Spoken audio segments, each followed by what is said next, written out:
Hello and welcome to another episode of Board Game Versus. Today we're taking a look at two different versions of the board game Dixit. Now, on the left here we have an older version that I've had for a while, and on the right is the new version that has been in production since 2021. So some small things you might notice. The logo has been updated, the D's no longer slanted, the dots on the I's have changed. Don't know why, and maybe it's to make it more legible, but rest assured the card backs have not changed, so your new cards will still be compatible with the old ones. Just like Magic the Gathering, they're not going to update that even if they don't really like the look of it, because they're stuck with it. Another major change here you'll see is that the original was for 3 to 6 players. The new one goes from 3 to 8, so we'll look at the components and see how that's different. The new one, the box is slightly shorter, ever so slightly, and another small touch is that they did add the ability to store it on its side. The old box just had logos facing this direction, so even though the logo is tilted, everything else is arranged so that you can store this sideways on your shelf if you so desire. So that's enough of the outside of the box. Let's take a look at inside. So, like I said, the old one over here, new one on the right, and you'll see that the instructions are more or less the same. The original came on one sheet of paper, front and back.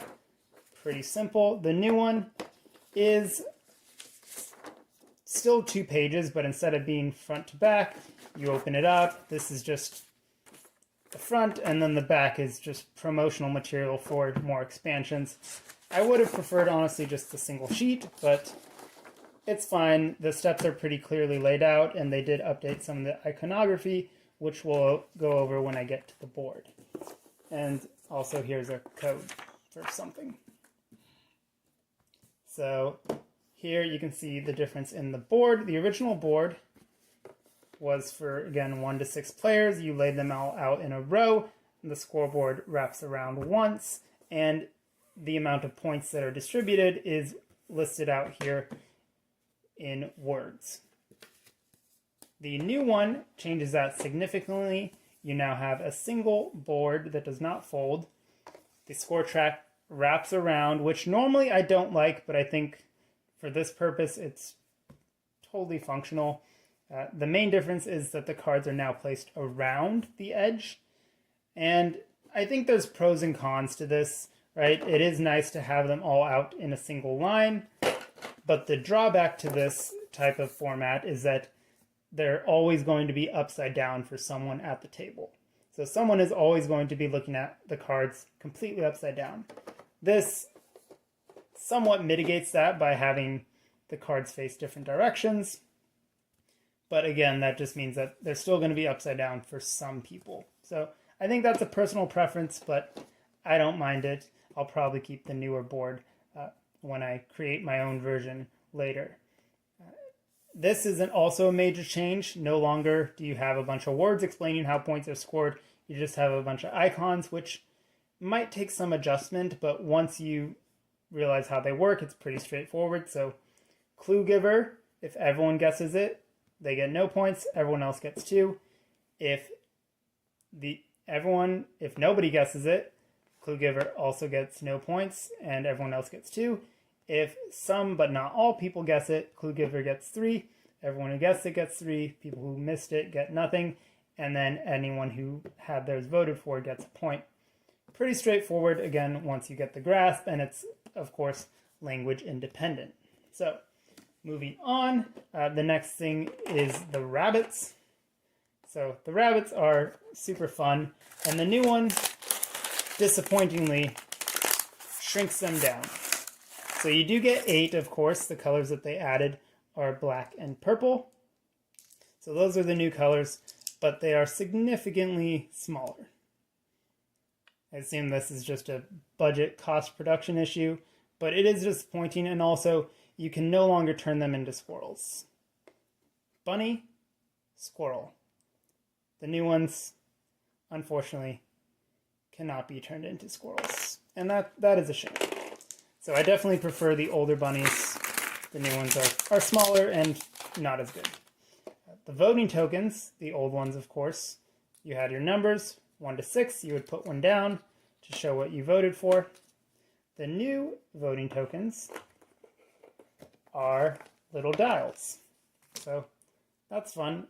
You just turn it around. It's a lot more functional in my opinion, and then you just flip it over and reveal when everyone is ready. So I definitely like that approach. It's a lot simpler. And let's go ahead and move on to the cards. So the cards are all the same cards that you've had in the game, but you'll notice these are slightly warped. And that is because they have changed the card stock. These are also slightly shinier. I'm not sure if that comes across on video, but trust me, the finish on these is slightly shinier, and they are definitely cheaper feeling. So the old stock is pretty sturdy, new ones a lot flimsier. This is something they've done on all newer expansions as well. I've just noticed that the card quality is just worse.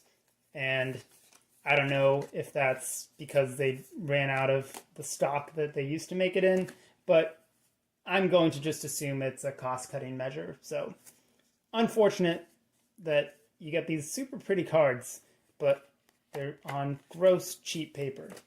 And as you can see, they're just already kind of warping, even just having sat there in a box.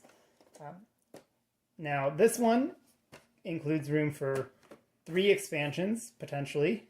This one, depending on how you arrange your components, could potentially fit 4 more expansions if you just kind of spread these around.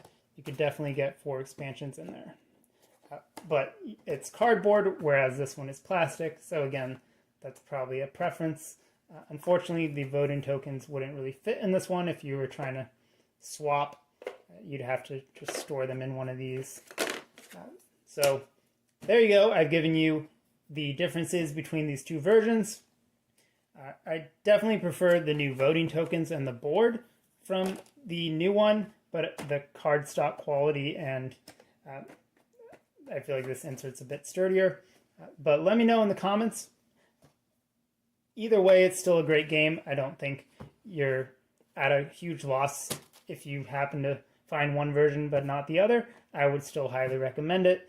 Once again, thank you for watching. I'll see you next time on Board Games, Bricks, and Hobbies. Take care.